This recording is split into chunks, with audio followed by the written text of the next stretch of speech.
Good morning, respected class teacher Anupriya ma'am, and dear friends. We ourselves, Vishal, Alan, and Hari. Rather than reading the text, it will be more easy to understand the concepts virtually.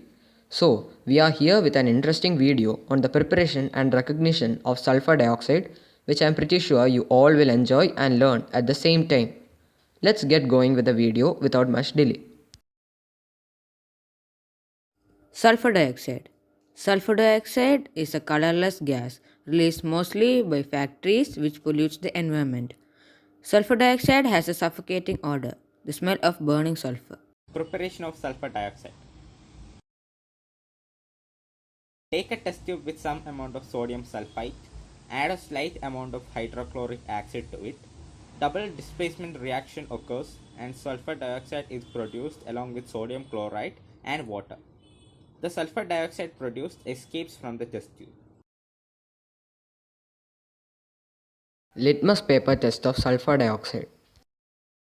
On heating sulfur, sulfur dioxide is produced. Its presence can be indicated by using either moist blue litmus or red litmus paper. While bringing the red litmus paper to the mouth of the test tube, we observe no change in its color.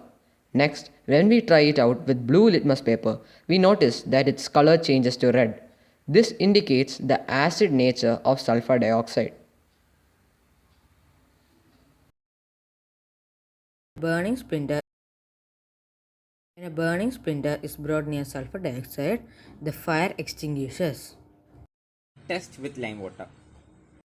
Take two test tubes. One tube has lime water in it, the other has sulfur dioxide gas. Using a delivery tube, sulfur dioxide gas is passed on to lime water. The lime water turns milky for a short time due to the formation of a precipitate calcium sulfate.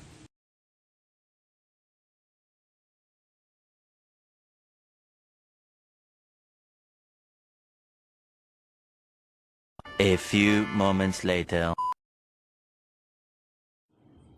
The milkiness of lime water disappears when excess sulfur dioxide gas is passed due to soluble calcium bisulfate. This test is similar to carbon dioxide.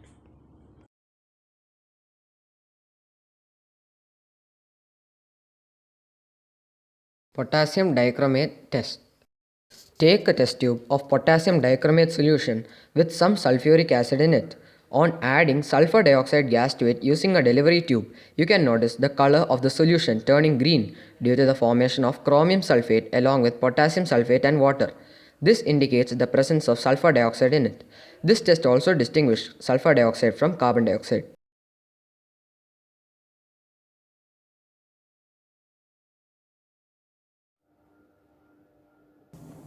Take a beaker of potassium permanganate with water. Add sulfur dioxide to the solution. You will notice that the dark pink color of potassium permanganate slowly becomes colorless. This test distinguishes sulfur dioxide from carbon dioxide.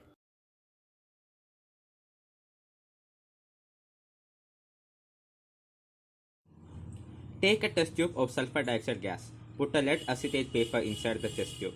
The lead acetate paper white in color remains unchanged, while hydrogen sulfide gas changes the paper to black. This test distinguishes sulfur dioxide from hydrogen sulfide.